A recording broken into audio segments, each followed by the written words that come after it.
ஆன்மாவையே மாத்துறதுக்காக தான் நம்ம பிறந்திருக்கோம். ஆன்மாவுக்குள்ளாக என்ன இருக்கு? நம்ம ஒவ்வொருத்தருக்குள்ளார என்ன இருக்கு? இறைவன் தான் இருக்கிறாங்க. அப்ப அந்த இறைவன்ங்கிற ஒரு விஷயத்த அதுவா மாத்தணும் இல்லை, நான் அந்த டெப்த்துக்கு போகணும். அப்ப கொஞ்சம் கொஞ்சமா நம்மளை நகர்த்திக்கிட்டு உடல் அளவுல இப்ப நம்ம சொன்ன மாதிரி எல்லாம் உறுப்புகளை பழக்க ஆரம்பிக்கணும். கொஞ்ச நாள் உட்காந்து நாமளே நம்மளை திட்டணும், திட்டுற மாதிரி கேட்கணும். திட்டும் போது காது எப்படி கேட்குதுன்னு பார்க்கணும். இன்னும் யாரையா திட்ட விட்டோம்னா நம்ம தான் சேர்ந்து திட்டிடுவோம்ல, கஷ்டம் இல்லையா? அதனால வேண்டாம், அந்த வம்புக்கெல்லாம் போக வேண்டாம். நாமளே பயிற்சி செய்து பார்க்கணும் என்ன நடக்குது. நம்ம திட்டும் போது நம்மளுடைய எஃபெக்ட் நல்லா தெரியும்ல, எந்த அளவுக்கு நல்லா திட்டிக்கலாம் வேணா. மற்றவங்க திட்டா தானே கஷ்டமா இருக்கும். அப்ப எப்படி இதெல்லாம் ரியாக்ட் செய்யலாம்? எப்படி இந்த காது கேட்டு பழகலாம்? இந்த காதுக்கு என்ன மாதிரி இருக்கணும்? கண்களுக்கு இந்த மாதிரி ஒவ்வொரு உறுப்புகளுக்கும் எடுத்து முயற்சி செஞ்சு பார்க்கலாம். செய்து பார்க்க பார்க்க என்ன ஆகுதுன்னு சொன்னா அந்த புலன்களுக்குள்ளாவே ஒரு அறிவு வருது. அந்த அறிவு என்ன செய்யுதுன்னா அந்த மாதிரி ஒரு சுச்சுவேஷன் வரும்போதும் கூட கண்டுக்காம இருக்க ஆரம்பிச்சிடும், அமைதியா இருக்க ஆரம்பிச்சிடுவோம். எல்லா சுச்சுவேஷன்லயும் ஒன்னாவே இருப்போம். சந்தோஷம் வந்தாலும் கூட ஒரே மாதிரி அப்படியே இருக்கும். சந்தோஷம் வந்தா அப்படியே ஒரு 4 அடி பறந்துடுறோம்ல நம்ம, இல்லையா? பறக்க ஆரம்பிச்சிடும். பெரியவங்களுக்கு எல்லாம் பாத்தீங்கன்னா அது கூட ஒண்ணுமே தெரியாது. சந்தோஷமா ஓகே, ஒரு சிரிப்பு இருக்கும், அவ்வளவுதான். அதுக்கு மேல அதிகமா போகாது. உணர்ச்சி வயப்பட்ட நிலை அப்படிங்கிறது மகரிஷி சொல்றாங்க இல்லையா? தவறுகள் எப்படி நடக்குது அப்படின்னு சொன்னா 3 இதுல காரணத்தை சொல்றாங்க. ஒண்ணு அறியாமை. நம்ம எல்லாம் அறியாமையில தானே இருக்கோம், இல்லையா? இல்லையா? அவங்க தைரியமா இல்லைங்கிறாங்க. அறியாமையா? நீங்க அறியாமையா? இன்னசென்ஸ் அப்படின்னு சொல்லுவோம் இல்லையா? ரொம்ப பாவம், குழந்தைத்தனமா. கரெக்ட், அப்படித்தானே? இன்னசென்ட் தானே நம்ம எல்லாம், இல்லையா? ஏன் யோசிக்கிறீங்களா? நம்ம அறியாமையா இல்ல அறிஞ்சவங்களா? அறியாமை தானா? சரி, ஓகே, ஆராய்ச்சி செஞ்சு பார்க்கலாம். இது என்னதான் சொல்ல வராங்கன்ட்டு நம்மள மாட்டி விடுறாங்க. நம்மளே ஆராய்ச்சி பண்ணணும், நம்ம அறியாமையில இருக்கோமா இல்லையான்னு. மகரிஷி சொல்ற காரணம்ல 3 இருக்கு. சரி, அறியாமை. அடுத்ததுக்கு இன்னொன்னு வர்றாரு, அலட்சியம். அடுத்த ஒரு நிலையில சொல்றாரு. இப்ப இது 2 இப்ப வந்துருது இல்லையா? இப்ப எங்குங்கிறது பார்க்கலாம். அறியாமைங்கிறது ஒரு விஷயம் கேள்விப்பட்டேன், இந்த இது சாப்பிட்டீங்கன்னா இப்படிதான் ஆகும், இந்த இடத்துக்கு போனீங்கன்னா இந்த மாதிரிதான் பிரச்சனை வரும், அவர்கிட்ட போய் பேசுனீங்கன்னா இப்படிதான் அவர் பிஹேவ் பண்ணுவாரு, இந்த இடத்துல இந்த பழக்கத்தை நீங்க வச்சுக்கிட்டீங்கன்னா இப்படிதான் ஆகும் அப்படின்ட்டு யாரோ ஒருத்தங்க பேசினாங்க. யாரோ ஒருத்தங்க பேசிட்டு இருந்ததெல்லாம் ஒரு காலம். இப்ப என்ன? வாட்ஸ்அப் மெசேஜ் வருது, ஏதோ வீடியோ வருது. நாலேஜ் அப்ப நிறைய இருக்கு. இப்ப நானு அறியாமையா? இன்னைக்கு இருக்கா இல்லையா நிறைய நாலேஜ்? எல்லா விஷயத்தை பத்தி இன்னைக்கு நமக்கு கிடைக்குதா இல்லையா? அன்னைக்கெல்லாம் புக்கு படிச்சாதான் உண்டு. எனக்கெல்லாம் ஞாபகம் இருக்கு, இந்த கல்கண்டு புத்தகம்லாம் அதெல்லாம் குட்டி குட்டியா போடுவாங்க. குமுதம், ஆனந்த விகடன், இப்பெல்லாம் நிறைய வந்திருக்கு. நான் சொல்றதெல்லாம் அந்த காலத்துல இருந்த மேகசின் இதுன்ட்டு இல்லையா? அதெல்லாம் குட்டி குட்டியா போடுவாங்க, நல்ல விஷயங்கள் அப்படின்னு சொல்லிட்டு ஒரு சின்ன பாக்ஸ்ல போட்டு போடுவாங்க. இப்ப அதெல்லாம் கூட இல்லை இல்லையா? புக்கை தவிர்த்து இன்னைக்கு எல்லாமே நம்ம கிட்ட ஓடி ஓடி வருது. யாராவது ஒண்ணு வந்துட்டா ஃபார்வர்டு அடிக்கிறது மட்டும் எத்தனை பேருக்கு ஃபார்வர்டு அடிப்போம் இல்ல? நம்ம படிச்சிருக்க மாட்டோம், ஃபுல்லா படிக்க மாட்டோம். பாருங்க, சொன்னோன்னே என்ன கதை, நம்ம கதையா இது, டக்குன்னு ஃபார்வர்டு அடிச்சிருவோம். இப்ப முதல்ல காலையில பேசணும் இல்லையா? எதுக்கு இது என்கிட்ட வந்தது? இதுல ஏதோ இருக்கு இல்லையா? ஜஸ்ட் அந்த விஷயத்த நான் எடுத்து பாக்குறேன். அப்ப நான் எடுத்துக்கிட்டுனா இல்லையா? பாருங்க, அவங்களுக்கு அவங்களுடைய காதுக்கு கஷ்டமாயிடுது. சோ அந்த வர விஷயத்த நான் மற்றவங்களுக்கு நான் நினைச்சிடுறேன், மற்றவங்களுக்கு நான் அனுப்பி விட்டுறேன், மற்றவங்களோட தான் ரியாக்ட் பண்றேன், எனக்குள்ளார போகல. அப்ப ஃபார்வர்ட் ஆகும்போது என்ன ஆகுது? நான் செஞ்சது ஒரு நல்ல காரியம், ரைட், தப்பே இல்லை. பட் அந்த ஃபார்வர்ட்ல எனக்கு என்ன பலன் வந்தது? எனக்கு எந்த அளவுக்கு வந்தது? இதை நாம யோசிக்கணும். மகரிஷி சொல்றது, எந்த ஒரு விஷயமும் உங்களுக்கு வந்ததுன்னா முதல்ல உங்களுக்குள்ளாக ஆராய்ச்சி செய்து பாருங்க. தனக்காகன்ட்டு எடுத்துக்கோங்க. இன்னொன்னும் சொல்லுவாரு. சபையில பேசிட்டு இருக்கோம். சபையில பேசிட்டு இருக்கும்போது சும்மா இப்படி பேசிட்டு இருக்கும்போது பொதுவாக தானே நம்ம பேசிட்டு இருக்கோம். ஏதோ இவங்களை மட்டும் பார்த்துட்டு கொஞ்ச நேரம் நான் பேசிட்டு இருந்திருப்பேன். உடனே எல்லாரும் நம்ம என்ன நினைப்போம், அவங்களுக்கு தான் சொல்றாரு அப்படிதானே. எந்த பக்கம் பார்த்துட்டு இருக்கோமோ, வீட்டுல இருந்து வந்திருப்பாங்க, வீட்டுல இருந்து 2 பேர் வந்திருக்காங்கன்னு வச்சுக்கோமே, ஏதோ அவங்க வீட்டு கதை மாதிரி கொஞ்சம் மேட்சிங்கா நம்ம போயிட்டு இருப்போம். மேட்சிங்கா போனோடனே அவரை பத்தி தான் சொல்றாங்க. கரெக்டா? தன்னை பத்தி அதுல நாமளும் அடங்கியிருக்கோம்னு எடுத்துக்க மாட்டோம். இது பக்கத்து வீட்டுக்கு, அவங்களுக்கு தான், இவங்களுக்கு தான், நமக்குள்ளார எடுத்துட்டே இருக்க மாட்டோம். அப்ப கேட்ட கதெல்லாம் கடைசியில கேட்டுட்டு அவங்களுக்கு தான், அவங்களுக்கு தான்னா நீ எதுக்கு போன? ஒண்ணுமே இல்லாம வீணா வந்து சும்மா வெறுங்கையோட திரும்பி வர்றதுக்கா? இப்படி நிறைய நேரங்கள்ல கேட்கும் பொழுது இப்படிதான் பண்றோன்னு பாரு மகிழ்ச்சி. ஏதோ ஒரு விஷயத்த இது பண்ணிட்டு இருக்கோம்னா அந்த இடத்துல உட்காந்து கேட்க வேண்டியிருந்தாலும் அது அவங்களுக்காக யாரோ ஒருத்தங்க கேள்வி கேட்டிருப்பாங்க. அந்த யாரோ ஒருத்தங்க கேட்ட கேள்வியா இருந்தாலும் அதுல எனக்கும் இருக்கும் அப்படிங்கிறத எடுத்து என்னுடைய வாழ்க்கை முறையோட நான் பொருத்தி பார்த்தேன்னா அது எனக்கு அற்புதமான அறிவாக கிடைக்கும். இதுக்காக நான் போய் யார்ட்டையாவது தனியா உட்காந்து கவுன்சிலிங்லாம் போக வேண்டியதே இருக்காது. பல பேருடைய கவுன்சிலிங் கேட்டே எனக்கு எல்லாமே நடந்துட்டு இருக்கும். அப்ப இது ஃப்ரீயாவே முடிஞ்சிருது இல்லையா? கஷ்டப்படாம நடக்கிறது இல்லையா? இதுதான் எளிமையான வழி. இப்ப எங்கேயும் நாம என்னவா இருக்குன்னு தெரியணும், துறக்க தெரியணும். எந்த ஒரு செயல் செய்தாலும் அந்த செயல் செய்வது மட்டுமே என்னுடைய கடமை அப்படின்றது சொல்லுவாங்க இல்லையா? பலனை எதிர்பார்க்காத அப்படிங்கிறதுன்ட்டு. அது ஏதோ ஒரு தத்துவம் மாதிரி இருக்கும். அவங்க சொல்ல வர விஷயம் அதுதான். உனக்கு இதை செய்யணுங்கிறது இருக்குது, அதை செய்யும்போது அதை செஞ்சுடு. அதுல என்ன அந்த செயல் விளைவு தத்துவங்கிறது ஒண்ணு இருக்கு இல்லையா? நீ இதை செய்த காரணத்தினால என்ன உனக்கு பலன் கிடைக்குது அப்படிங்கிறத யோசிச்சு பாரு. இது நம்ம செய்த செயலுக்கு மட்டும் நம்ம யோசிச்சுட்டு இருக்கோம். மகரிஷி அதை சொல்லல, நீ கேட்கின்ற ஒவ்வொரு விஷயங்களுக்கும் யோசிச்சு பார்க்கணும். அப்படி யோசிச்சு பார்த்தோம்னா ஒவ்வொரு புலன்களும் நம்மளோட பேச ஆரம்பிச்சிருது. இப்ப நமக்கு ஃப்ரெண்ட்ஸ் எவ்வளவு பேர் கிடைச்சிட்டாங்க? 4 புலன்கள் இருக்கு இல்லையா?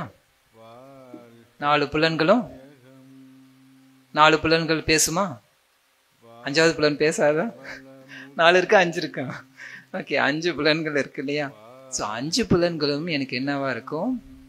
காட்டான் ஐமேல் ஏறின்ட்டு சொன்னாங்க. யார் சொன்னார்? சரி, ஹோம்ஒர்க் எடுத்துக்கோங்க. சரி, என்ன செய்யுது? அந்த 5 புலன்களுக்கு மேல ஏறி அதுதான் நம்மளுக்கு என்ன படுத்திட்டு இருக்கு? பாடா படுத்திட்டு இருக்கு. கரெக்டா? இந்த புலன்ல எல்லாருக்கும் கண்ணை கட்டி விட்டுட்டு, காதுல பஞ்சு வச்சு அடைச்சிட்டு, வாயில நல்லா பேண்டேஜை போட்டுட்டு, மூக்கு அது சொல்ல வேண்டாமேன்னு பார்த்தேன், மூக்கை விட்டுலாமன்னு பார்த்தேன், ஏன்னா அது வேற மாதிரி போயிடும் இல்லையான்ட்டு. நீங்க அதையும் மூட சரி மூடிட்டோன்னா முடிஞ்சது இல்லையா? என்ன ஆகும்? முடியாது. அதனாலதான் புலன்களுக்கு அந்த அறிவை நம்ம பயன்படுத்தி தான் ஆகணும். அதுதான் வாழ வேண்டும் என்று நீ வந்ததில்லை உலகிலே. நீ பிறந்துட்டேன்னு சொன்னாலும் வாழ்ந்துதான் ஆகணும். இந்த புலன்களோட தான் நீ இருந்தாகணும். எனக்கு இதெல்லாம் தான் பிரச்சனையா இருக்குன்னு கழட்டி வைக்க முடியாது. கழட்டி வைக்கிறது உங்களுடைய பேண்ட் ஷர்ட் கிடையாது, இது வந்து உங்களுடைய வந்து ட்ரெஸ்ஸு கிடையாது. ஸோ இப்படிதான் நீங்க போய் ஆகணும். சரி, எல்லாம் காதவனால் மூடிடலாம், எல்லாம் மூடிடலாம். இன்னொருத்தர் இருக்கிறாரு, அவர் ஏதாவது பண்ண முடியுமான்னு யோசிங்க. தொடு உணர்வு இருக்கிறதுலே அதிபயங்கரமானது. இது நமக்கு தெரியவே தெரியாது. காதால கேட்குது. ஏன்னா நம்ம பேச்சு வழக்குல ரொம்ப அதிகமாக இதுதான் நம்ம பேசிட்டு இருக்கோம். பார்க்கறது, கேட்கறது அப்படின்னு சொல்றது. தொடுதல்ங்கிற முறையில இன்னைக்கு எவ்வளவு விஷயங்கள் நமக்கு நடக்குது தெரியுமா? உண்மையான ஒரு வாழ்க்கையே தொடுதல்ல தான் நடந்துட்டு இருக்கு. நம்ம ஒருத்தங்க வந்து நம்மளை தொட்டாதான் நம்ம நினைச்சிட்டு இருக்கோம். எங்கேயோ வந்து ஒருத்தங்க பாக்குறாங்க, அந்த பார்த்த பார்வை இருக்கு இல்லையா? எப்படி எனக்கு தெரியுது? எங்கேயோ என்ன பார்த்துட்டு இருக்காங்கன்னு நம்மளுக்கு தோணுது இல்லைங்களா? லேடிஸ்க்கு அதிகமாக இருக்கும் இல்லையா? டக்குன்னு அவங்களுக்கு தெரியும். ஏன்னா இறைவன் கொடுத்த ஒரு இது. எங்கேயோ இருந்து பாக்குறாங்கன்னு சொல்லும்போது எங்க வந்து அது தொடுது? அந்த அலை இயக்கம்ங்கிறது ஒண்ணு இருக்கு. அது வரும்போது என்னுடைய புலன்களுக்குள்ளாக பார்த்தோம்னா தொடு உணர்வுல தானே வந்து தொடு. இதை எங்க போய் கழட்டி வைக்க முடியும்? எல்லாத்தையும் தொடு போட்டு இழுத்து எல்லாத்தையும் எடுத்து தனியா வச்சிட முடியுமா? காதை மூடலாம், கண்ணை மூடிடலாம், வாயை மூடிடலாம், மூக்க கூட கொஞ்ச நேரம் மூடிட்டு பார்த்துடலாம். இது முடியுமா? வாய்ப்பே இல்லை. அங்கதான் பஞ்சேந்திரிய தவம் கொடுத்தார் வேதாத்திரி மகரிஷி. என்ன பாரு ஒரு கில்லாடியா இருக்கணுங்கிறத யோசிச்சு பாருங்க. பஞ்சேந்திரிய தவம் எத்தனை பேர் நம்ம செய்யறோம்? அடிக்கடி செய்யறோமா? ஆகினே துரியம் துரியா இதெல்லாம் அப்படியே பறந்து போகணும்னு நினைச்சிட்டு இருப்போம். பஞ்சேந்திரிய தவத்துல புலன்களுக்கு நம்ம முதல்ல கொடுக்கணுங்கிறதுக்காக தான் அகத்தாய் ஒண்ணுலயே பஞ்சேந்திரிய தவத்தை கொடுத்துட்டு தான் அப்புறம் தான் துரியாதத்துக்கே போறாரு. அப்ப அந்த மகான் ஏதோ ஒரு காரணத்துக்காக யோசிச்சிருக்கணும் இல்லையா? துரியாயுதம்ங்கிறது இறைவனுடைய இதை அப்படியே போயிட்டு பார்த்துடலாம், சுத்த வெளியோட இருந்துடலாம் அப்படிங்கிறத சொன்னாங்க. ஆனா நீ அந்த சுத்த வெளியே நீ இருக்கணும்னு சொன்னா இப்ப நீ என்ன வேணும்? உனக்கு புலன்களுக்கு ஒரு அறிவு, புலன்கள் மேல ஒரு கண்ட்ரோல், அதை மேனேஜ் பண்ண தெரிஞ்சிருக்கணும். தெரிஞ்சிருந்தாதான் அதுக்கு அடுத்தது நீ நினைக்கிறியே அந்த விஷயத்தோட நீ ஒன்று இருக்க முடியும். இல்லாட்டி போய் வேணாலும் பார்த்துட்டு வரலாம். கோயிலுக்கு போயிட்டு விசிட் அடிச்சுட்டு ஹலோ சொல்லிட்டு வரலாம். ஹலோ சொல்லிட்டா போதுமா? இறைவனை கூட்டுக்கிட்டே வந்தா எப்படி இருக்கும் நம்ம கிட்ட? ஏன் கோவில்ல மட்டும்தான் போய் பார்த்துட்டு வரணும்? அவரு கோயிலுக்கு போயிட்டு வர வேலையை மிச்சமாயிடுமே. கூட்டிகிட்டே வந்துட்டோம்னா, நம்ம வீட்டுக்கே அழைச்சிட்டு வந்துட்டோம்னா இன்னும் ஈஸியாயிடும் இல்லையா? அதுக்கு தான் சொன்னது, உனக்குள்ளாக இருக்கக்கூடிய இந்த கோவில், அந்த கோவிலுக்குள்ளாக நீ உன்னுடைய புலன்கள்ங்கிற ஒண்ணு இருக்கு இல்லையா? சோ அந்த புலன்களை நம்ம சரியா வச்சுக்கிட்டோம்னு சொன்னோம்னா உனக்கு இறைவன் எப்பொழுதுமே கூடயே இருக்க போறாங்க. ஏன்னா இறைத்தன்மை தான் அங்க நமக்கு நிற்கும், வேற எதுவுமே அங்க இருக்கிறதுக்கு இல்லை. புலன்கள் தானே பிரச்சனை பண்ணுது. யோசிச்சு பாருங்க. புலன்களா தானே நான் இந்த உலகத்தையே அனுபவிக்கிறோம். கண்ணு தெரியலன்னா பார்க்க முடியுமா? காது கேட்கலன்னா நல்ல பாட்டை கேட்க முடியுமா? அப்ப அனுபவிக்கிறதும் அதுதான். அப்ப அனுபவிக்கிறதுல எந்த அளவுல அனுபவிக்கிறோம், என்ன மாதிரி அதை வச்சுக்கிறோங்கிறது தான் கணக்கு இருக்கு. அப்ப புலன்கள் மேல வேலை செய்யலாமா? நம்ம முதல்ல உறுப்புகள்னு சொன்னோம். உறுப்புகள்னு சொன்னதுக்கு நம்ம மகரிஷி கொடுத்த உடற்தளத்தல் பயிற்சியிலேயே அதுலயே நிறைய இந்த இது இருக்கு. அப்ப ஒவ்வொரு உறுப்புகளையும் புதுசா பிறக்க வைக்கணும். ஒவ்வொரு தினமும் நம்ம செய்யும் பொழுது ஒரு உறுப்புகளுக்குள்ளார நம்ம போய் பார்க்கணும். அதுக்காக தான் உங்களுக்கு டாஸ்க் கொடுத்தது. சாப்பிடும்போது சாப்பாடு என்னெல்லாம் செய்யுதுங்கிறத ஒரு டாஸ்க் எடுத்து பார்த்தோம். வாயில போடுறோம்னு நினைச்சிட்டு இருக்கோம். சாமிஜி கேட்கிறாருல, இந்த வாயில போடுற அந்த டைஜஷன் வேலைய யார் செய்து கொடுக்க முடியும்? அது ரத்தமா மாத்துதே, அதை யார் செய்யறாங்க? டாக்டர் செய்து கொடுத்துட முடியுமான்னு கேள்வி கேட்கிறாருல. ஏதாவது ஒரு சயின்டிஸ்ட கொண்டுட்டு போயிடுமா? இப்ப கேட்டிருக்கீங்களா அவர் சொல்ற அந்த லெக்சர்லாம்? இப்படியே கேள்வி கேட்பாரு. இதெல்லாம் யாருக்காவது போயிட்டு செய்ய முடியுமா? ஒருத்தராலையும் முடியாது. நமக்குள்ளாக இருக்கிற இறைவன் தானே செஞ்சிட்டு இருக்காங்க. அப்ப அந்த இறைவன் நல்லா நம்ம இருக்கணும்னு சொன்னோம்னா புலன்களுக்குள்ளாக என்ன நடக்குது, உறுப்புகளுக்குள்ளாக என்ன நடக்குதுங்கிறத பார்த்தே தீரணும். டைம் இருக்கா பாக்குறதுக்கு? ஏதோ ஒரு சீரியலை கட் பண்ணிக்கலாம், இல்லை யாராவது பக்கத்துல உட்காந்து பேசிட்டு இருக்கிறத கேட்கறத கட் பண்ணிக்கிட்டோம்னா நமக்குள்ளார இருக்கிறத கேட்க போறோம். சாப்பிடும்போது அது போற சவுண்டு கூட கேட்குங்கிறாங்கல்ல. அது என்னவா மாறணுங்கிறதே பார்க்கணுங்கிறாரு. எத்தனை இது மாறுது? 10 மாறுது இல்லையா நம்ம சாப்பிட்ற சாப்பாடு? இல்லையா? தப்பாவே நான் சொல்லிட்டு இருக்கேன். சரி, 7 தாதுக்கெல்லாம் மாறுதுன்னு சொல்றாங்க இல்லைங்களா? அந்த 7 தாதுக்கள் மாறுதுன்னு சொன்னோம்னா இப்ப ஏதோ ஒரு இடத்துல ஒரு தண்ணியில இன்னொரு கலரை கலந்துனா மாறுதுன்னு தெரியுது கண்ணால பார்த்த உடனே. ஏன் அதே மாதிரி நம்ம உடம்புல மாறுறத பார்க்க முடியாதாங்கிறாங்க. மாறுதா அதே மாதிரி பார்க்க முடியாது. அதுவும் அங்க நடந்த ஒரு கெமிஸ்ட்ரி தானே, அந்த ஒரு மாற்றம் தானே. அப்ப உடல்ல நமக்கு நடக்கக்கூடிய ஒவ்வொரு விஷயங்கள், இந்த சாப்பிட்றதுல இருந்து அத்தனை விஷயங்களுடைய மாற்றத்தை பார்த்தோம்னு சொன்னோம்னா, உடல்ல நடக்கிற மாற்றத்தையே நம்ம பார்த்துட்டோம்னு சொன்னோம்னா மனசுல நடக்கிறது ஈஸியா தெரிஞ்சிடும். இன்னொருத்தவங்க மனசுல நடக்கிறது இன்னுமே ஈஸியா தெரிஞ்சிடும். ஏன்னா என் மனசுல இருக்கிறத நான் பார்த்துட்டேன்னா அங்க நடக்கிறது எனக்கு தெரிஞ்சிடும். இதுதான் தன்னை உணர்தல், என்லைட்டன்மெண்ட், செல்ஃப் ரியலைசேஷன், அப்படி இப்படின்னு நம்ம சொல்லிட்டு இருக்கோம். உனக்குள்ளாக என்ன நடக்கின்றதுங்கிறத உணர்ந்தோம் என்றாலே நீ உன்னை அறிந்து விட்டாய். உன்னை அறிந்தாலே அனைத்தையும் அறிந்து விட்டாய். எல்லாமே தெரிஞ்சவங்க தானே ஞானி. ஞானி ஆகலாமா? சிம்பிள். ரொம்ப கஷ்டமானது எங்க அங்க அவங்க கிட்ட போயிட்டு நிறைய நம்ம செலவு பண்ணி பல இது தபஸெல்லாம் சொல்லுவாங்க இல்லையா, அந்த மாதிரிலாம் இருந்து வந்தீங்கன்னா காமிக்கலாம். எவ்வளவு பேர் கஷ்டப்பட்டுட்டுலாம் வந்து இருக்காங்கன்னு பார்த்துருக்கோம் கூட இருந்து. வேதாத்திரி மகர்ஷி ரொம்ப எளிமையா சொல்றாரு, இதெல்லாம் தான் அவனுடைய புலனை நீ வந்து முடிஞ்சு போச்சு. ரொம்ப சிம்பிளா சொல்லிட்டு போயிட்டார், வழியையும் கொடுத்துட்டார். அப்ப ஒவ்வொரு உறுப்புகளுக்காக மாற்றத்தை ஒவ்வொரு டைமும் பார்ப்போம். கண்ணால பார்க்கும் பொழுது எந்த உறுப்புகள்ல என்ன மாதிரி மாறுதுங்கிறது ஒரு சயின்ஸே இருக்கு. என்னுடைய மனதுல என்ன நடந்துட்டு இருக்குங்கிறது என்னுடைய உறுப்புல சொல்லும். என்ன நடக்க போகுதுங்கிறதையும் உறுப்புகள் சொல்லும். அடகனாந்தான்ட்டு ஒருத்தர், ஒரு சுவாமி இமயமலையில இருந்த சைடு, அவர் ஒரு ஆராய்ச்சி செய்து எழுதியிருக்கிறார். இந்த சைட்ல துடிப்பு வந்ததுன்னா என்ன ஆகும், இந்த சைட்ல துடிப்பு வந்ததுன்னா என்ன ஆகும், ஒவ்வொரு உறுப்புகள்லையும் நடக்கக்கூடிய அந்த மாற்றங்களுக்கும் இது என்ன உங்களுக்கு நடந்திருக்குங்கிறதையும் என்ன நடக்குதுங்கிறதையும் ஒரு முழு ஆராய்ச்சி செய்து எடுத்திருக்காங்க. இப்ப எவ்வளவு பெரிய பொக்கிஷம் இருக்கு பாருங்க. நம்ம எங்க போய் என்ன விஷயத்துக்கு தெரிஞ்சுக்கிட்டு இருக்கோம். உன்னுடைய உடம்பே உனக்கு எல்லாத்தையும் கம்யூனிகேட் செய்யும். என்ன செய்யணும்? மனதை அமைதியாக்க பழகணும்.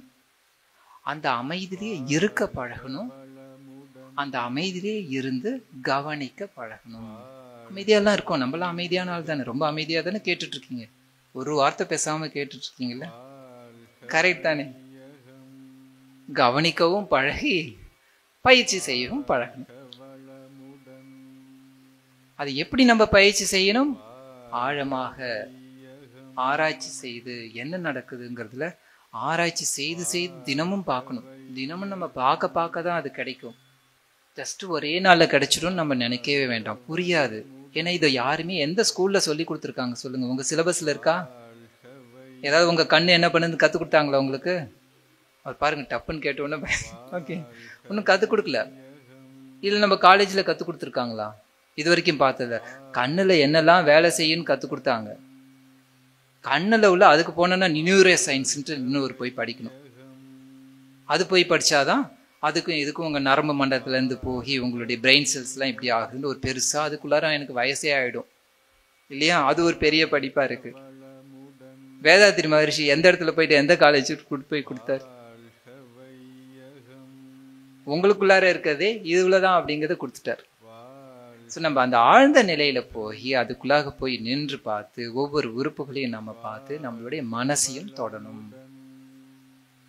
நம்ம மனசை தொட்டுட்டோம்னா நம்ம மனசு இன்னொரு மனசை தொட்டுடும். அப்படியே படத்துல காமிப்பாங்க இல்லையா, அப்படியே ஹார்ட்டும் போயிட்டு பேசிக்கும்ல, ஜாலியா தான் இருக்கும். ஏன் நம்ம வீட்டுல எல்லாம் அந்த மாதிரி ஹார்ட்டும் ஒன்னும் போயிட்டு அப்படியே தொட்டுச்சுன்னா எப்படி இருக்கும்? ஜாலியா இருக்கும் இல்லையா? பேசக்கூட வேண்டாம், பேசாமலே நம்ம சந்தோஷமா இருக்க முடியும். என்ன உள்ள இருந்து வர புலன்கள், நம்மளுடைய கண் பார்வை, மகான்களுடைய பார்வை, அவங்களுடைய பார்வை பட்டாலே போதும் அப்படின்னு சொல்லுவாங்க இல்லையா? அவங்க கிட்ட போய் பேசணும் கூட. எதுக்காக நம்ம அவங்க பார்க்க போறோம்? அவங்களுக்கு முன்னாடி போய் பார்த்துட்டு அவங்களுடைய பார்வை பட்டாலே போதும். ஏன் அப்படி சொல்லியிருக்காங்க? திருநாமம் செப்பல், அவங்களுடைய பேர் சொன்னாலே போதும் அப்படின்னு சொல்லுவாங்க. ஏன்? அதுல இருக்கக்கூடிய வைப்ரேஷன் தானே. பார்த்த போது அவங்க கண்ணு பற்ற அவர் பேசியே இருக்க மாட்டாரு. எத்தனையோ பேர் வந்துட்டு போனவங்க இருப்பாங்க. ஆனா அந்த பார்வையில அவங்க போயிட்டு எனக்கு இது போதும், எனக்கு அப்படி இருந்தது இப்படி இருந்ததுன்னு ஒரு பெரிய கதையை சொல்லுவாங்க இல்ல? அவர் பார்த்த உடனே அவர் என் பக்கம் திரும்பின உடனே இப்படி ஆயிடுதுன்னு சொல்லுவாங்க பல பேர். என்ன நடந்திருக்கு அப்ப அந்த பார்வையில இருந்து ஏதோ ஒரு விஷயம் உள்ளுக்குள்ளாக எனக்குள்ளாக மாத்திருக்கு. அப்ப என் மனசை தொட்டுட்டாங்களா இல்லையா? அவங்க நம்ம கஷ்டப்பட்டு போயிட்டு தொடுறதுக்கு முயற்சி செய்யறோம்ல. இன்னைக்கு இருக்கிற இளைய சமுதாயத்துக்கு இதை கத்து கொடுத்துட்டோம்னா ரொம்ப ஈஸி ஆயிடும்ல.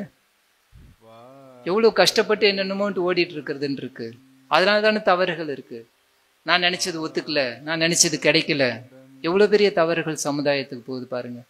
அப்ப நம்ம பிள்ளைகளுக்கு நம்ம கொடுக்கணும்னு சொன்னோம்னா நம்ம என்ன செய்யலாம்? நம்மளுடைய மனசை நம்ம ஓப்பன் பண்ணணும். நம்மளுடைய மனசு ஃப்ரெஷ்ஷா அப்படியே வந்து வச்சுக்கணும். அதை செய்யறதுக்கு நம்மளுடைய உறுப்புகளோட நாம சேர்ந்து பேச ஆரம்பிக்கணும். அப்ப எல்லாருடைய மனசையும் நாம தொடலாம். மனம் என்ன செய்யும்? குணத்தை வளர்த்துரும். என்னோட குணத்தை பார்த்தோன்னா எல்லாருக்கும் பிடிச்ச குணமா இருக்கும். Very simple. எல்லாமே சிம்பிளா தான் இருக்குல்ல, கேட்குற வரைக்கும் சிம்பிள் தான். ஆனா ஒண்ணுமே இல்லை, இது செய்ய முடியும். கொஞ்ச நேரம் நம்ம உட்காந்து செய்து பார்க்கலாம். நம்மளுடைய உறுப்புகள் மேல எப்படி அது புதுசா உருவாக்கலாம். நம்மளுடைய உறுப்பை தான் நம்ம உருவாக்க போறோம். என்ன மாதிரி நம்ம நினைச்சோமோ இதுக்கெல்லாம் வந்து சயின்ஸே இருக்கு. நம்ம முன்னாடி இதெல்லாம் நீங்க கூட கேட்டிருப்பீங்க, வீடியோல எல்லாம் கேட்டிருக்கலாம். யானைகளை வச்சு ஆராய்ச்சி செய்திருக்காங்க. அந்த யானைகளுக்கு இருக்கிற தந்தமே மாறி போயிடுதான். தந்தமே இல்லாத யானையா உருவாக ஆரம்பிச்சுதான். இது ஒரு ஆராய்ச்சி செய்திருக்காங்க. ஏன் இப்படி வருது அப்படிங்கிறத பார்த்தோம்னா, அது யோசிக்க யோசிக்க அதுக்கு அந்த மாதிரியே போயிருக்கு. அவ்வளோ பெரிய ஒரு தந்தமே மாறி இருக்கு. நம்ம மனுஷங்களுக்கு இப்போ வருவோம். நம்ம மனிதர்கள்லாம் முதல்ல எப்படி இருந்தாங்க? இப்ப இருக்கிற மாதிரி ஹைட்டா இருந்தது, இப்ப இருக்கிற மாதிரி உடம்பா இருந்தது. என்னுடைய உடம்பு பாருங்க, சூப்பரா இருக்குல்ல, நல்லா எவ்வளவு கட்டுக்கட்டா இருக்கு. அதெல்லாம் அந்த காலம் இல்லை. இப்பெல்லாம் எல்லாம் இப்படியா தான் இருக்கு. அப்படியே கொஞ்சம் நல்லா இருந்தாலும் பூண்டு ஊதுனா ஓடி போயிடுது இல்லையா? மாறி போச்சு பாருங்க. ஏன் ஏன் அந்த மாற்றம் வந்தது? இங்கதான் பரிணாம வளர்ச்சிங்கிறத மகரிஷி அழகாக விஞ்ஞானத்தை வச்சு சொல்றாங்க. பரிணாம வளர்ச்சிங்கிறதே உன்னுடைய மனதை பொறுத்தது தான். அந்த மனம் நினைச்சிட்டே இருக்குது. இன்னைக்கு நிறைய விஷயத்துல நம்ம கம்ஃபர்ட்ஸ் கொண்டு வந்துட்டோம். அந்த கம்ஃபர்ட்ஸ் கொண்டு வந்ததுனால நிறைய விஷயங்கள் நமக்கு தேவையில்லாம போயிடுது. இன்னைக்கு அந்த வலிமையான உடம்பு தேவைங்கிறதுக்கு இல்லை. இன்னைக்கு தான் வண்டி இருக்கே. இங்கேருந்து கடைக்கு போயிட்டு வாப்பான்னா பைக்கை ஸ்டார்ட் பண்றோம் இல்லையா? சைக்கிள் கூட கிடையாது, பைக் தேவைதான், நமக்கு அவசியம்தான். ஆனா என்ன செய்தா, அப்ப அந்த எவல்யூஷனுங்கிற ஒரு விஷயம் மாறுது. பரிணாமத்தை வளர்ச்சி எப்படி நம்ம சொன்னோம் இல்லையா? தேவையில்லாத ஆப்பா இருந்தா டெலீட் பண்ணிடுவான்னு கேக்குது இல்ல. இப்ப இறைவன் கேட்கிறார், நீ தான் இதை பயன்படுத்தவே மாட்டேன். நடக்கிறதுக்காக காலை கொடுத்தேன், நீ தான் காலை வச்சுட்டு நீ நடக்கவே மாட்டேங்கிறியே. நடக்கிறது ஏதாவது உனக்கு உடைக்கிறதுக்காக கொடுத்தேன். சாஃப்டா அழகா மெது மெது மெதுன்ட்டு அதுவும் மெதுவடை ஆயிடுது. கரெக்டா? அதுவும் புசு புசுன்ட்டு நல்லா வீங்கி போயிடுது. ஏன்னா உனக்கு தேவையில்லை. தேவையில்லாத பொருள். அப்ப என்ன பண்றது? சரி, அது எப்படி வேணாலும் இருந்துட்டு போட்டு கவனம் போயிடுது. அப்ப மகரிஷி, அப்ப எல்லா உறுப்புகளும் இதே மாதிரி நான் இன்னும் இருக்கணும், அடுத்த சமுதாயம் மாறாம இருக்கணும், நம்மள மாதிரி நல்லா நிமிர்ந்து நடக்கிறதுக்கு. இன்னைக்கெல்லாம் நம்ம நிமிர்ந்து நடந்துட்டு இருக்கோம். இன்னும் 40 வருஷம் 50 வருஷம் கழிச்சு பாருங்க. இப்ப நீங்கெல்லாம் பார்க்கலாம், உங்களுக்கெல்லாம் பார்க்கறதுக்கு வாய்ப்பு இருக்கு. எப்படி இருக்குதுன்னு யோசிச்சு பாருங்க. நிமிர்ந்து நடப்பாங்களா இல்லையான்ட்டு கேள்வி கேட்டு பாருங்க. நடப்பாங்களா? ஏன்னா நம்ம இப்ப எப்படி உட்காந்துட்டு இருக்கோம், நம்ம உட்கார ஸ்டைல் எல்லாமே இப்ப போட் ஆயிட்டு. நான் அவங்களெல்லாம் சொல்லலை, நீங்க அதெல்லாம் ஓகே. உடனே பாருங்க, டக்குன்னு வந்து இதுதான் ஆராய்ச்சி. குட். இப்ப நம்ம என்ன பண்றோம்? இப்பெல்லாம் நல்லா தான் இங்க உட்காந்துட்டு இருக்கோம். வீட்டுல எல்லாம் என்ன பண்றோம்? தலை ஒரு இடத்துல இருக்கும், கால் ஒரு இடத்துல இருக்கும், போட் ஷேப்ல தானே உட்காடுறோம். இப்ப இறைவன் பார்ப்பான், என்ன செய்யும்? இறைவன் ஒன்றும் தப்பு டிசைன் பண்ணல. சரி, இவங்க இப்படியே தான் உட்காந்து எப்போதுமே இந்த மாதிரி போட் ஆகிட்டா என்ன வருமா வராதா? மாற்றத்துக்கு சான்ஸ் இருக்கா இல்லையா? யார் மாத்தினா?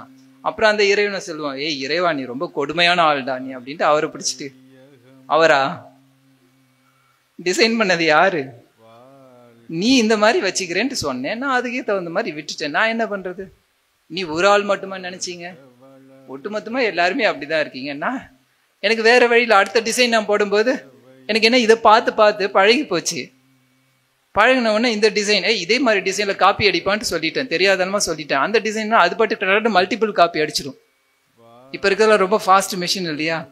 டக்குன்ட்டு அது பாட்டு லட்சம் காப்பி போது முடிஞ்சு போச்சு. அந்த லட்சம் என்ன பண்ணும்? இதுதான் ஆயிடுது. இப்ப நாம தான் நம்மள டிசைன் பண்றோம். நம்மளுடைய மனசு தான், நம்மளுடைய நடைமுறை வாழ்க்கை தான். அப்ப அந்த வாழ்க்கை முறையை தான் நான் மாத்தி ஆகணும். நான் சந்தோஷமா பிறக்கணும், எப்போதுமே ஒரு குழந்தை மாதிரி, பிறந்த குழந்தை மாதிரியே இருக்கணும்னு சொன்னா வாழ்க்கை முறையை மாத்தணும். கலாச்சார மாற்றம் தான் இன்னைக்கு தேவை அப்படிங்கிறார். அந்த கலை, நீங்க வாழும் கலை. கலைன்னா நம்ம ஒண்ணே ஒரு பரதநாட்டியமும் ஒரு சிங்கிங் எதுவும் வந்தது கிடையாது. உனக்குள்ளாக எப்படி நீ பாடுறன்னு பார்க்கணும். நமக்குள்ளார நிறைய பாட்டு போகுதா இல்லையா? ஒரு தண்ணி குடிக்கும்போது அந்த தண்ணி போகிற சத்தம் கூட ஒரு பாட்டு தான், பெரிய ரிதம் இருக்கும். அந்த காலத்துல இதெல்லாம் ரசிச்சிருக்காங்க. சொம்பில் எடுத்து அப்படியே கட கட கட கடன்னு குடிப்பாங்க, பார்த்துருக்கீங்களா? அந்த சவுண்டு பாருங்க, அது சவுண்ட் எடுத்து ரிஜிஸ்டர் பண்ணோம்னா நம்மளும் ஒரு மிருதங்கமும் ஒரு தபைலாமும் கூட வாசிக்கலாம். இப்போ அந்த மாதிரி எல்லாம் இருக்கா? இன்னைக்கு சிப்பு பண்ணி குடிக்கணும்ல, அந்த சத்தம் தான் வரும். இப்போ தொண்டைக்கு கூட பாருங்க, இப்போ அதை பத்தி பேசும்போது கூட தொண்டைக்கு அதுக்கப்புறம் அது கூட மாறி போயிடும். தொண்டைக்கே எக்ஸசைஸே கொடுக்கறது இல்லையே இப்போ. இப்போ இந்த மைக்கெல்லாம் வந்துடுது. அப்போல்லாம் சத்தம் போட்டு பேசுவாங்க. அப்போ இருந்த ட்ராமா ஆர்டிஸ்ட் பார்த்துருக்கோமா? மேடையில் ட்ராமா பண்ணும்போது மைக்கே இருக்காது. எனக்கு ஞாபகம் இருக்கு, நானும் ட்ராமாலாம் பண்ணியிருக்கேன். அப்போ எனக்கு அந்த இவர் சொல்லுவார், அந்த டைரக்டர், அவர் அந்த ஆடிட்டோரியத்தில் கடைசியில் போய் உட்காந்துக்குவார், கடைசி சேரில் போய் உட்காந்துக்குவார். ஸ்டேஜில் இருந்து நாம் பேசுறது அவர் கேட்கணும். ப்ரோக்ராம் போது மைக் வச்சிருவாங்க, ஆனால் ப்ராக்டிஸ் போது கடைசியாக போய் உட்காந்துட்டு பேசுவேன்பாங்க. அப்போ என்னன்னா, நீ அப்போ த்ரோ பண்ணாதான் உனக்கு அந்த ஃபீல் வரும், அந்த ஃபீலை கொடுக்கணும். சினிமாவில் ரீடேக் ரீடேக் ரீடேக் அடிச்சுட்டு போயிடலாம். ரீடேக் எடுத்துகிட்டு அடுத்த வீடியோ வரப்போது அதை பார்க்க போகிறோம். இங்கே நிஜமான வாழ்க்கை, ட்ராமாங்கிறது ஒரு நிஜ வாழ்க்கை. அங்கே அந்த மேடைங்கிறது வேற, அந்த வாழ்க்கை தானே நாமளும் வாழ்ந்துட்டு இருக்கோம். அப்போ நம்மளுடைய இதை ஃபுல்லாக நீ அந்த உன்னுடைய உணர்ச்சிகளை ஃபுல் த்ரோ பண்ணணும். அப்போதான் அந்த இது வரும், உங்களுக்குள்ளாக இருக்கக்கூடியது முழுசா வந்து அது நிற்கும். அதை பயன்படுத்தணும். கலைகள் மாறிடுது. அன்னைக்கு மைக் வந்ததுன்னா ஒன்றுமே கிடையாது, நம்ம பாட்டு ஜாலியாக சாஃப்டாக பேசலாம். எவ்வளோ மெதுவாக பேசினாலும் உங்களுக்கு கேட்கும். ஓகே, நம்ம எனர்ஜியும் சேவ் ஆச்சு, நல்லது தான், பரவாயில்ல. ஆனால் முழுசா அது வரும்பொழுதும் என்ன, அந்த உள்ள இருந்து வரணும். என்னுடைய பார்வை, என்னுடைய பேச்சு எல்லாமே உள்ள இருந்து வரணும், ஆன்மாவோட தொட்டு இருக்கணும். அதுதான் மகரிஷி சொன்னது, உடல், உயிர், மனம், இந்த மூன்றுக்கும் ஒரு சரியான இணைப்பு வேணும். ஒன்றுக்கும் ஒன்றும் கெடாம இருக்கணுங்கிறார். மனசை வந்து எப்படி வேணாலும் இது பண்ணிட்டு இருந்தா என்ன அப்படின்னு பார்த்தோன்னா, அழகா நல்ல நாளைக்கு காமிக்கும், உடம்புல ஒரு பிரச்சனை வந்திருக்கும். அவர் டாக்டர்கிட்ட போனால் கரெக்டாக சொல்லுவாங்க, நீங்கள் இந்த மாதிரியெல்லாம் பழக்கம் இருக்கா? ஐயோ, வந்தது உங்ககிட்ட வந்து என் உடம்புல கையில் வலிக்குது, கால் வலிக்குதுன்னு வந்தேன். இவர் என்னன்னா வந்து அதுவும் இந்த பர்டிகுலராக ஹோமியோபதியெல்லாம் போயிட்டோன்னு வச்சுக்கோங்களேன், ரொம்பவே என்னோட அனுபவப்பட்டிருக்கலாம். ஹோமியோபதியெல்லாம் எடுத்தது இல்லையா? ஹோமியோபதி போய் பாருங்க, உண்மையிலே அனுபவிக்கலாம். அவங்ககிட்ட எந்த ஒரு பிரச்சனையாக நம்ம போனாலும் மகரிஷி ரெக்கமெண்ட் பண்ணுறது ஒரு ஹோமியோபதி அவ்வளோ நல்ல மருத்துவம்ன்ட்டு. எந்த ஒரு உடல் உபாதை அப்படின்னு நம்ம வந்து எதுக்காவது ஒரு உடல் பிரச்சனைக்கு போயிருந்தோம்னு சொன்னோன்னா உட்காந்து கதையாக கேட்பாங்க. என்ன நடந்தது, யார்கிட்ட என்ன பேசுனீங்க, ஏது பேசுனீங்க, யார் வந்துட்டு போனாங்க அப்படின்னு கேட்டு கரெக்டாக கண்டுபிடிச்சி கொடுத்துருவாங்க. ஏன்னா மனசில் என்ன நடந்ததோ அதுக்கு தகுந்த மாதிரி உடலில் நடந்திருக்கும். அப்போ அவங்க ரூட்டை பிடிக்கிறாங்க.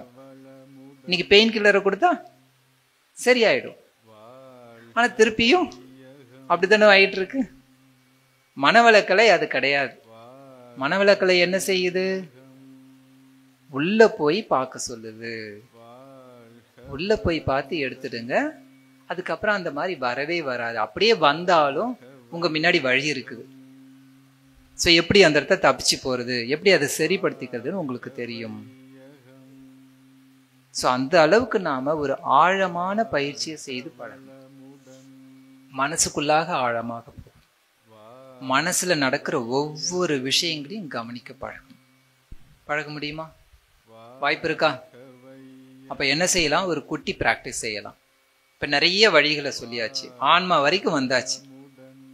நம்ம காலையில பார்த்தது ஸ்டாக்கை மட்டும் பார்த்தோம். ஓகே, இப்ப நீங்க இனிமே இந்த பயிற்சியை இன்னைக்கு மட்டும் செஞ்சா போதும். ஓகே, ரைட்டு, நல்ல தெளிவா இருக்கீங்க. ஓகே, இதுக்கு மேல நான் வந்து சொல்றதுக்கு இல்லை, நல்ல தெளிவாயிட்டீங்க. ஓகே, இன்னைக்கு கேட்டதுதான் இனிமே எப்போதுமே நாம செய்துக்கிட்டே இருக்கணும். அப்பதான் இது நடக்கும். ஏன்னா எப்போ போய் ஆன்மா லேயரை போய் தொடர்றதுன்னா அவ்வளவு சீக்கிரமா போய் முடியுமா? அட்லீஸ்ட் அவுட்டர்ல பார்க்கலாம். நம்மளுடைய உடலை வச்சுக்கிட்டு பார்த்து அதுக்கப்புறம் அங்க போய் அவர்கிட்ட போய் தொட்டுடலாம். அவரை தொட்டுட்டோம்னா முடிஞ்சு போச்சு, எல்லாம் ஓப்பன் அப் ஆயிடும், எல்லா இதுவும் கிடைச்சிடும். எல்லாமே அப்படியே இறைவனாக அப்படியே உட்காந்து ஜொலிச்சுட்டு இருக்கலாம். ஸோ என்ன செய்யணும், நம்ம உடல் உறுப்புகள் மேல நம்ம கவனிக்க ஆரம்பிப்போம். சரியா? கண்ணை மூடிட்டு உங்களுடைய உறுப்புகளை கொஞ்சம் கொஞ்சமா யோசிங்க. டீ பிரேக் இருக்கா? டீ பிரேக் இருக்கா? ஓகே, சரி பாருங்க. நான் எதாவது சொல்லலான்னு பார்த்தாலும் எனர்ஜி வந்துடுது உடனே. அதுவே சொல்லுது, இதோ பாரு இப்பெல்லாம் கொடுக்க கூடாது, முதல்ல எனர்ஜியை கொடு. மகரிஷியே சொல்லியிருக்காங்க இல்லையா, ஈசனை தானாக உணர்ந்த போதும் எழும்பசியை. அவ்வளவுதான். அதனால உங்களுக்கு டீ பிரேக். அதுக்கப்புறம் வந்து செய்து பார்க்கலாம். வாழ்க வளமுடன்.